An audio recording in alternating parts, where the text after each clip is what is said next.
Guess you just picked the wrong alley to look down. The Shadow captivated fans with its thrilling plot and action-packed scenes.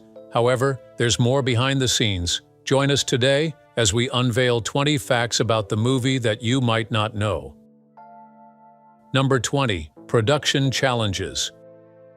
When The Shadow was being made in the early 1990s, it was far from a smooth ride. On the outside, it looked like a big-budget Hollywood project with everything in place, but behind the cameras, there were bumps at every turn. The crew had to contend with shifting studio expectations, constant script changes, and the pressure of adapting a character from radio days for a modern cinema world. Universal Pictures sought a franchise, something that could match the success of Batman, but the problem was that The Shadow was no longer as widely recognized by younger audiences. That meant the film needed to both honor the old fans who grew up with the radio serials and comic books, and at the same time introduce the character to people who had never even heard of him. The director, Russell Mulcahy, known for his stylish music videos and the cult film Highlander, had to find a balance between style and story. He pushed for a darker and more atmospheric tone, but the studio always leaned towards something flashier and easier to sell. That creative tug-of-war slowed down production, and some sequences were rewritten or reshot countless times. Alec Baldwin, the man who played Lamont Cranston, also had his own opinions on how the character should be shaped. While his input was valuable, it added to the mix of creative voices all pulling in different directions. Sets were another challenge. Building the period look of 1930s New York took enormous effort and money. Some sets had to be rebuilt after early designs failed to capture the right mood. The budget swelled, schedules were stretched, and tensions rose. By the time the film wrapped, everyone involved knew they had fought through a storm just to complete it. Number 19. The original radio roots. Before The Shadow ever made it to the big screen in the 1990s, the character had already lived a very long and fascinating life on the radio. Back in the 1930s, The Shadow became wildly popular as a mysterious radio host who introduced stories and later became the central figure himself. His voice, deep and commanding, gave people chills as he warned, "Who knows what evil lurks in the hearts of men?" It was this radio legacy that set the foundation for the film decades later. The character had already become a staple of pulp fiction and mystery. The film tried to honor this by keeping some of that dark and atmospheric tone. When people saw the movie in the 1990s, it was not just a brand new story but rather a continuation of something that already had a powerful legacy. The influence of the radio show was evident throughout the movie, from the portrayal of Lamont Cranston's dual life to the film's reliance on mood and shadows. Even though audiences of the 90s might not have all been familiar with those old broadcasts, the film carried that spirit forward. Number 18. Alec Baldwin. Almost said no. Today, Alec Baldwin is remembered as the face behind Lamont Cranston and his alter ego, The Shadow. But what many people do not know yet is that Baldwin was initially very reluctant to take on that particular role. At the time, he had already gained the recognition he wanted as a leading man, and stepping into a comic book-style adaptation of a pulp hero felt like a gamble. It was not guaranteed in any way whatsoever that these audiences would eventually take such a film seriously, especially since superhero movies had not yet become the dominant genre that they are today. Still, Baldwin was intrigued by the duality of the character, a man torn between his dark past and his mission to fight against all that was evil. This complexity was precisely what convinced him to step in, and his presence simply lent the character a distinct weight. Looking back now, we see that Baldwin himself has mixed feelings about the film, but he has acknowledged that it was one of the more daring choices in his early career. Fans today view it as a unique part of his filmography, where he brought something mysterious and powerful to a role that many other actors might not have been able to pull off. Number 17. A visual feast, inspired by the 1930s.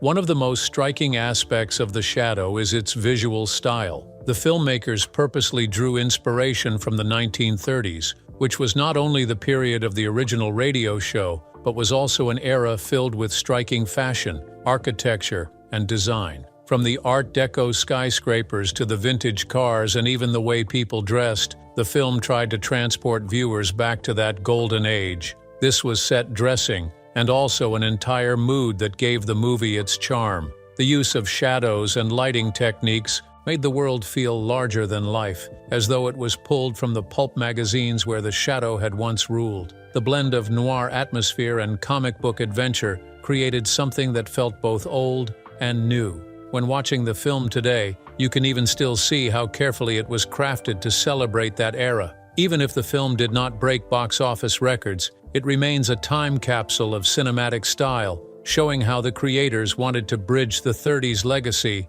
with a modern audience in the 90s. Number 16. The Shadow's Weird Nose Trick. So, one of the strangest things about the Shadow movie is that Alec Baldwin's nose actually changes when he becomes the Shadow. Yeah, it sounds weird, but they literally gave him a fake, longer-looking nose to make him look more like the comic book version of the character. In the old radio shows and comics, the Shadow had this kind of mysterious, sharp look, and the filmmakers thought, hey, let's give Baldwin that same vibe. They used prosthetics, which means they glued stuff to his face. And the funny part is sometimes it looks cool, but sometimes it looks fake. For instance, if you freeze the movie at certain points, it's definitely noticeable. But that's part of the charm, right? Special effects back in the 90s were different. No crazy computers, just makeup, masks, and smoke machines. The thing is, Alec Baldwin did not like the nose. He thought it was uncomfortable, and honestly, he didn't particularly like it. So the Shadow got his creepy nose powers, and fans at least appreciated the effort. It is one of those small things that make the movie feel like it was trying really hard to match the original Shadow stories. Number 15. They almost didn't cast Alec Baldwin. Believe it or not, Alec Baldwin almost didn't get the role. Yeah, can you imagine someone else playing the Shadow? The studio actually looked at other actors first. They considered names like Johnny Depp, and even Liam Neeson was floated as an idea. Alec Baldwin already had this serious, mysterious vibe, and the producers thought he could pull off the whole dark hero thing. Baldwin himself said he liked the character because he was not the usual shiny superhero, but more of a creepy guy with powers. However, he was not the first choice, which makes you wonder what the movie would have looked like if someone else had taken on the role. It could have been better, but now it is hard to unsee Baldwin as the Shadow. The amusing part is that even though the movie was not a huge hit, Baldwin nailed that brooding voice and look. So yeah, he almost didn't get it, but in the end, it became one of his most unforgettable roles. Number 14. The whole city was fake.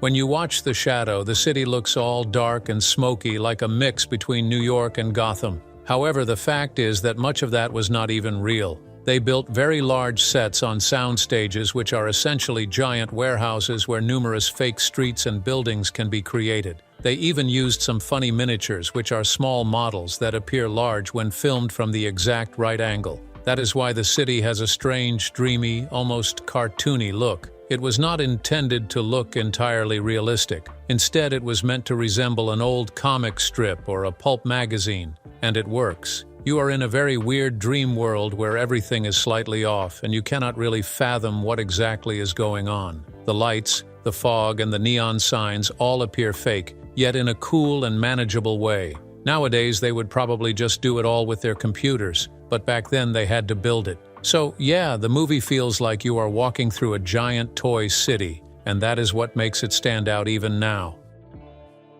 Number 13. It had some creepy villains.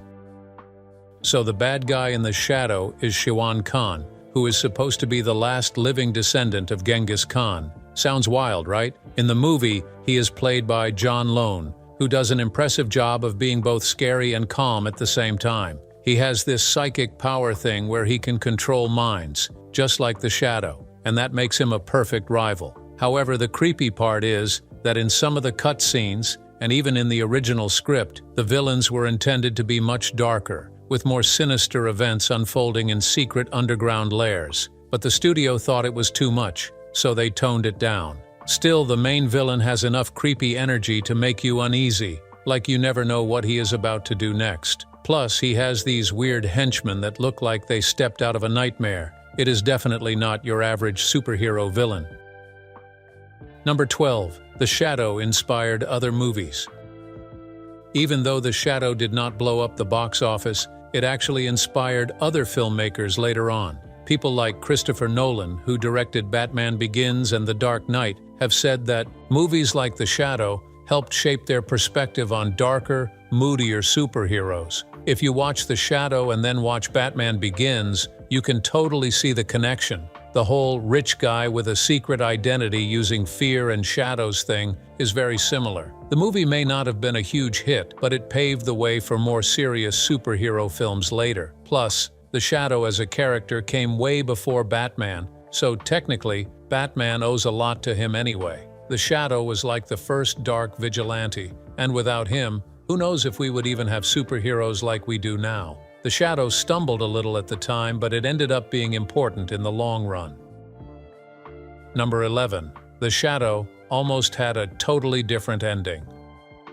The movie we all know as The Shadow could have ended in a way that was way different from what we saw. The ending, with the showdown in the hotel and the brain surgery, was not even the original plan. At first, the writers thought about going with something a lot darker, with the villain actually winning a little before the Shadow turned it all around. However, the studio was like, that's too much for audiences, and they pushed for something lighter. The Shadow losing even for a minute would have been crazy to watch. The thing is, most movies at that time were kind of forced to end with the hero totally winning and being in control. Nobody wanted to leave the theater thinking about how the bad guy could still come back. It was just not how blockbuster films were made. The director had to accommodate the studio's demands, so they softened the content. That is why the end looks flashy, but not super emotional. If the first plan had stayed, it would have felt way darker and even more epic. It shows you how movies are not just about the people who are making them. There are many other voices, such as producers and studios, that also influence how a story ends. Because sometimes the best story is the one that feels risky, and if you keep it safe, it just feels like another movie. However, I still like the ending we got. It is cheesy, sure, but also fun. The hotel battle has that mix of action and weirdness that kind of works. I wonder, what if the darker ending was used instead? Maybe people would have taken the movie more seriously, or maybe it would have scared kids too much. Either way, it is one of those almost but not quite things that make the movie feel like it could have been totally different. Number 10. Alec Baldwin almost said no to the role. Alec Baldwin almost didn't even play The Shadow. Yes, the guy who actually carried the whole movie wasn't totally into it at first. He thought it might be too silly or even risky to play a superhero from a radio show that most people had already forgotten about. Imagine almost losing the main actor who literally made the whole film what it is. However, Baldwin then apparently read more about the character and became interested in how mysterious and dark he was. The Shadow is not like Superman or Spider-Man. He is weird, scary, and has a double life. Baldwin liked that idea because it gave him a chance to play someone who was not just a boring good guy. So he ended up saying yes, and thank God he did. Otherwise, I have no idea who would have played it. It's fascinating to consider how one choice can change everything. If Baldwin said no, maybe the movie would have bombed even harder, or someone else would have actually made it better. We will never know, but looking at it now, Baldwin fits the part. He has that serious face and that voice that makes you believe he could hypnotize people. It is also amusing because Baldwin later joked about the role, saying it was a mess, but you can tell he liked the character. And honestly, for me, he is the reason I can even rewatch it, because even when the story gets weird, his acting still makes it believable. So, yeah, he almost said no, but luckily for us, he didn't. Number 9. The Shadow's ring is real. So if you look closely at the movie, the Shadow has a large ring with his logo on it. That thing was not just some random prop. They actually made it real, with the idea that it could be something fans would want to own in real life. And guess what? They really sold copies of the ring after the movie came out. The ring became one of those weird things that outlived the film. Even if people didn't totally care about the Shadow movie, some fans still wanted the ring because it looked cool. It is shiny, features a bold design, and makes you feel like you could also hypnotize people if you wore it. Kids back then thought it was epic. It is also a clever marketing strategy because even if the movie was not a huge hit, the merchandise kept it alive. People who never even watched the film still ended up with the ring because it looked like some mysterious collector's thing. It's amusing how sometimes a small prop ends up becoming a bigger deal than the actual movie. Some people remember the ring more than they remember the story. And honestly, that is not even surprising at all. The ring is simple, but it feels powerful. It is the one thing from the movie that feels timeless. Number 8. The director wanted a darker tone. Mulcahy, the director, had envisioned a dark, foggy, gothic vibe for The Shadow. Think shadows, misty streets, the whole spooky city at night thing. But the studio wanted jokes, brighter scenes, and overall lighter stuff so that more people could watch it. The movie ended up somewhere in between, not fully dark, not fully silly. Some scenes that could have been scary or intense got softened, but enough darkness stayed that it still felt mysterious. Mulcahy's vision is still visible in the way the shadow moves through the city and manipulates everything, but the movie's lighter touches made it easier for everyone to enjoy. It's weirdly uneven at times, but that mix is what makes it stand out, kind of. Number 7. Ian McKellen almost didn't get cast. Ian McKellen's casting as Dr. Reinhardt Lane was nearly cancelled due to concerns about audience recognition.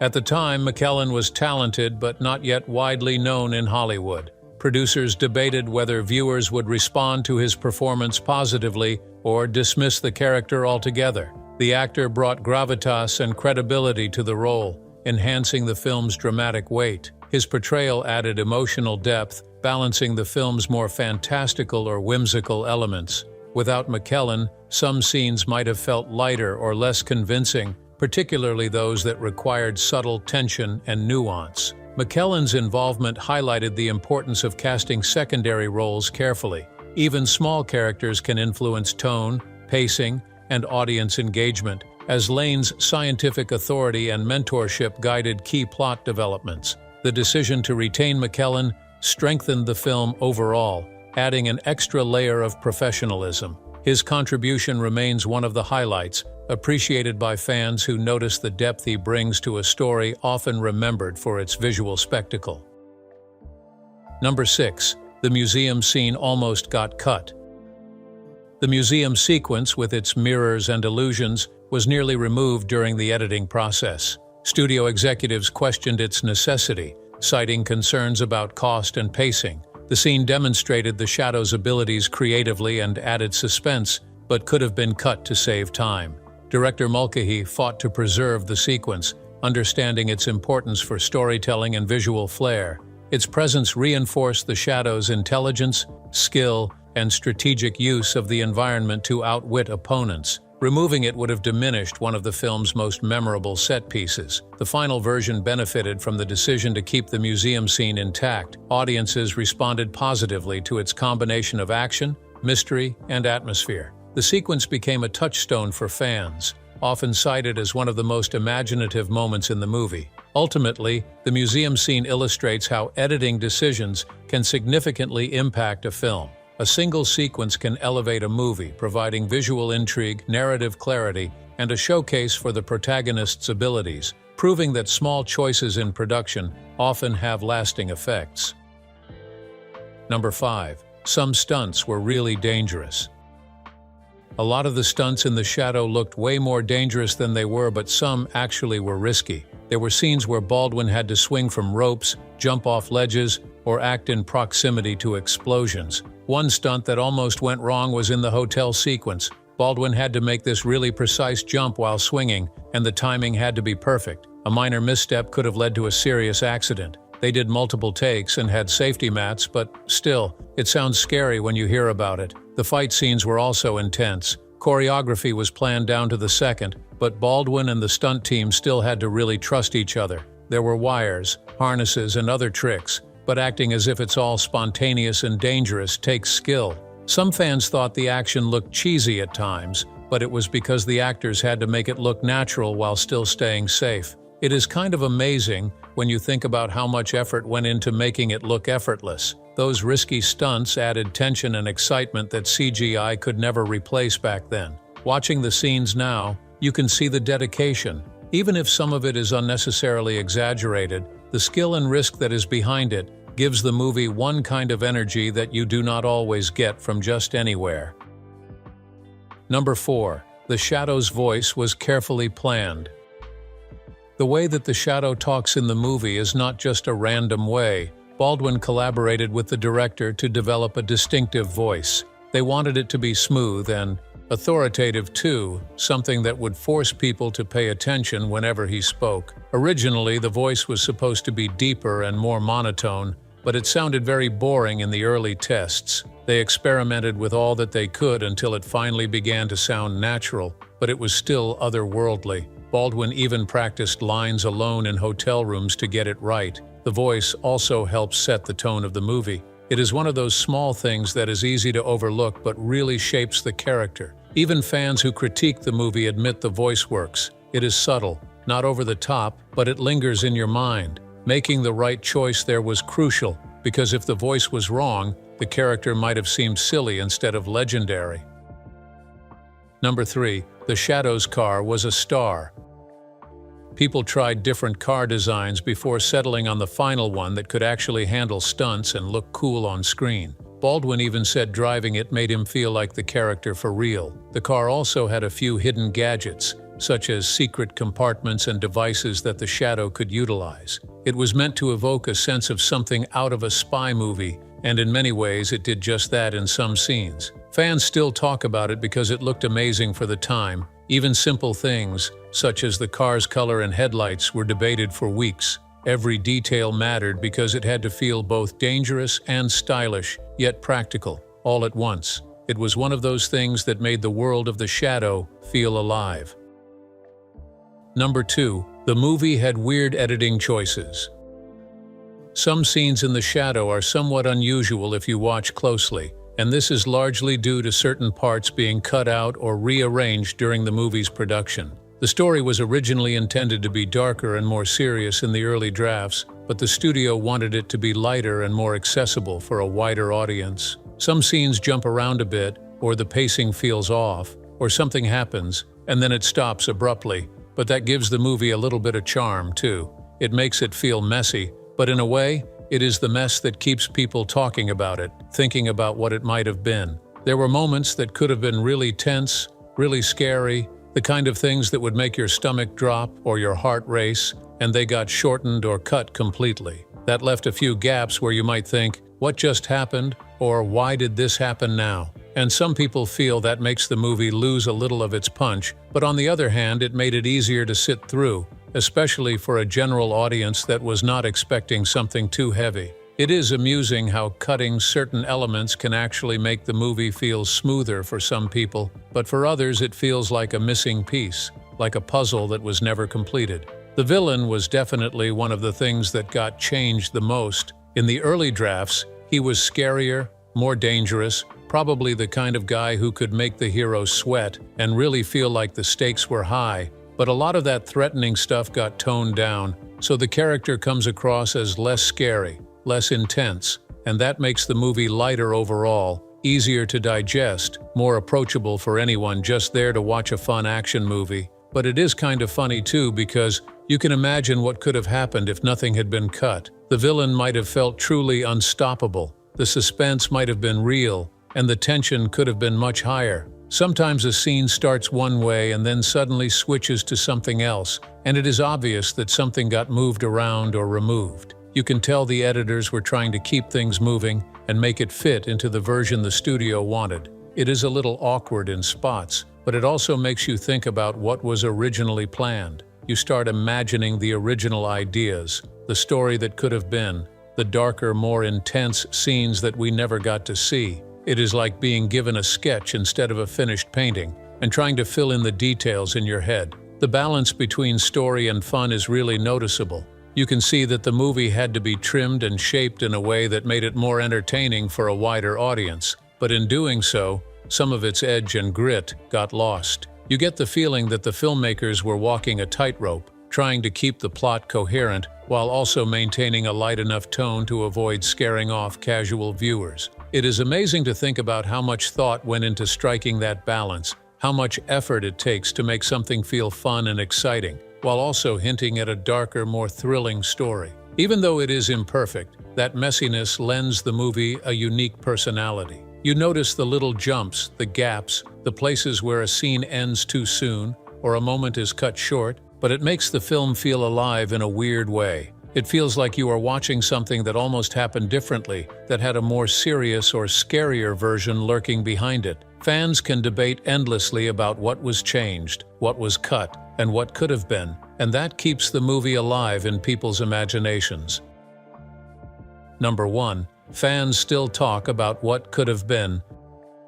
Even now, people are still talking about what the shadow could have been if they had kept all those darker, scarier scenes in the movie. Some people love the version we got, the one that actually made it to theaters, and they are fine with it being fun and somewhat comic book-like. But then some cannot stop thinking about what it would have been like if it had been more intense, more dangerous, more real. They imagine these dark alleyways where the villain could pop out of nowhere, high stakes that make your stomach turn, moments that would have actually scared you. The movie we saw is almost like a teaser for a bigger story that never really happened, and you can see that in the way they discuss it, as well as in the way they argue about how it could have unfolded. Fans often do this by building their own version in their minds. They picture the scenes that never really happened, even the ones that were cut or altered. They imagine the hero doing things he never actually did, villains being meaner and smarter, fights being longer or crazier.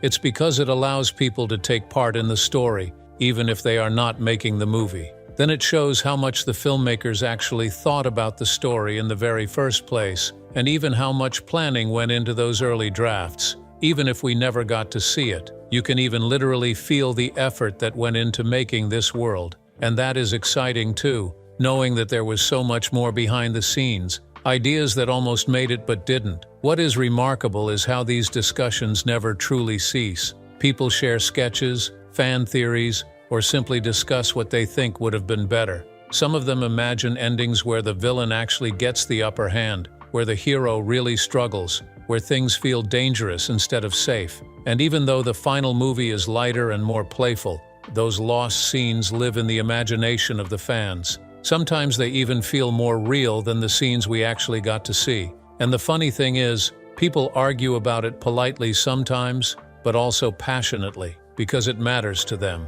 It also ensures that you realize how movies like this are more than just what we watch on our screens. They are something beyond that, always way beyond it. The final cut is one thing, but the ideas that were there, the content that got cut, and the changes that were made all contribute to the experience in their own way. People get very creative with it and imagine different versions, which makes the movie feel bigger than it really is. And it is not just a serious thing, it is quite fun too, like playing a game in your head with the story. So many years later, people are still doing it. Having known all these facts, what do you think about the movie? Kindly share your thoughts in the comments and don't forget to like and subscribe.